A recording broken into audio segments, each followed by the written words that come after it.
संदीप सोनी की गणित की कक्षा में आपका स्वागत है। करेंगे कक्षा 10वीं की प्रश्नावली 4.2 का प्रश्न क्रमांक 4। प्रश्न है कि दो क्रमागत धनात्मक पूर्णांक ज्ञात कीजिए जिनके वर्गों का योग 365 है।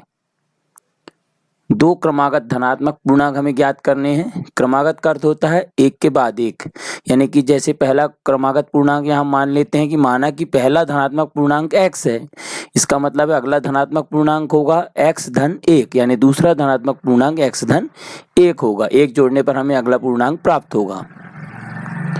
प्रश्नानुसार हमें दिया है कि दोनों धनात्मक पूर्णांकों के वर्गों का योग 365 है। दोनों का वर्ग करेंगे और योग करेंगे तो 365 आता है, यानी हमारे पास आ जाएगा x वर्ग धन x धन 1 का वर्ग बराबर 365।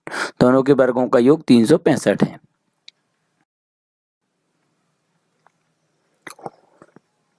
अब यहाँ पर x धन 1 का वर्ग लगा हुआ है, इसके लिए हमारे पास एक सूत्र है। इसी सूत्र से हम विस्तारित करेंगे कि a धन b का वर्ग, ये सूत्र है हमारे पास, a धन b का वर्ग बराबर a का वर्ग धन 2ab धन b का वर्ग। a के स्थान पर हमें हमारे सवाल में x दिखाई दे रहा है और b के स्थान पर हमें 1 दिखाई दे रहा है। तो आइए हम विस्तार इसका कर लेते हैं सूत्र के अनुसार। तो पहला तो x वर्ग धन, अगला हो जाएगा x वर्ग धन 2 गुणित x गुणित 1 धन 1 का वर्ग बराबर 365। अब x वर्ग धन x वर्ग दोनों जुड़ जाएंगे, 2x का वर्ग जाएगा 2x वर्ग धन 2 गुणित x गुणित 1 हो जाएगा 2x धन 1 का वर्ग 1 ही होता है बराबर 365। तो 2x वर्ग धन 2x धन 1 और ऋण 365। 365 का पक्षांतर हमने बाईं ओर कर लिया है तो वह ऋण में आ जाएगा बराबर 0 बचेगा अब यहाँ पर। तो इस प्रकार यह जाएगा 2x का वर्ग धन 2x ऋण 364 बराबर 0। यदि पूरे समीकरण में 2 का भाग जा रहा हो तो हम दे सकते हैं यहाँ पर समीकरण के दोनों पक्षों में 2 का भाग देने पर सवाल थोड़ा सरल हो जाएगा। तो हम यहाँ पर 2 का भाग दे देंगे दोनों पक्षों में, तो 2/2x का वर्ग धन 2/2x ऋण 364/2 बराबर 0/2। यहाँ से 2 से 2 कट जाएगा एक बार, ये भी कट जाएगा, 2 से 364 कट जाएगा 182 बार और दाईं ओर 0 हो जाएगा। इस प्रकार पास समीकरण, ये समीकरण आ जाएगा हमारे पास x वर्ग धन x ऋण 182 बराबर 0।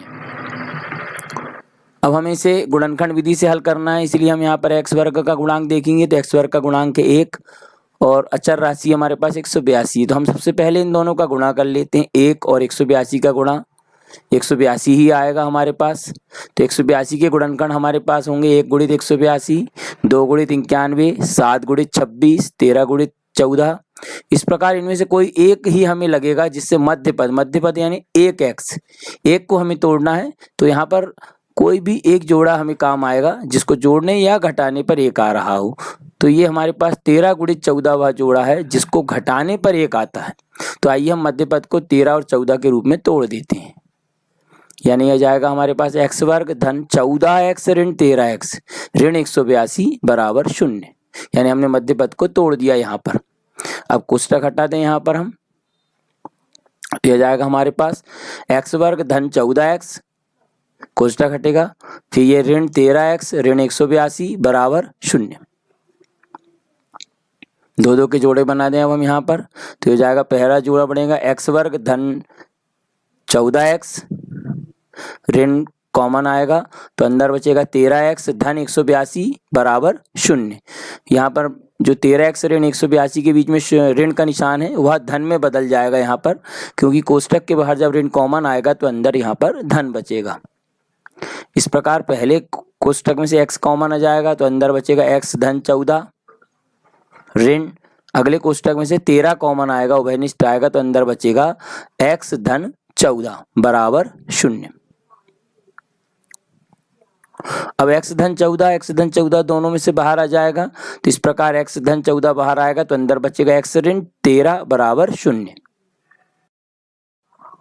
अब x धन 14 और x ऋण 13 बराबर 0 दोनों का गुणा, इसका मतलब है कि x धन 14 बराबर 0 है या x ऋण 13 बराबर 0 है।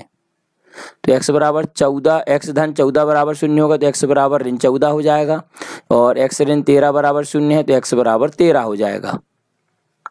उत्तर, चूंकि हमें धनात्मक पूर्णांक ज्ञात करना है तो x बराबर ऋण 14 उपेक्षणीय होगा, क्योंकि ये ऋणात्मक पूर्णांक हैं। अतः हमारे पास धनात्मक पूर्णांक केवल एक दिखाई दे रहा है 13, तो हम यहाँ पर लेंगे x बराबर 13, यानी पहला धनात्मक पूर्णांक 13 है और दूसरा धनात्मक पूर्णांक बराबर 13 धन 1, एक जोड़ देंगे उसमें तो बराबर 14। इस प्रकार दूसरा धनात्मक पूर्णांक 14 है। समाप्त।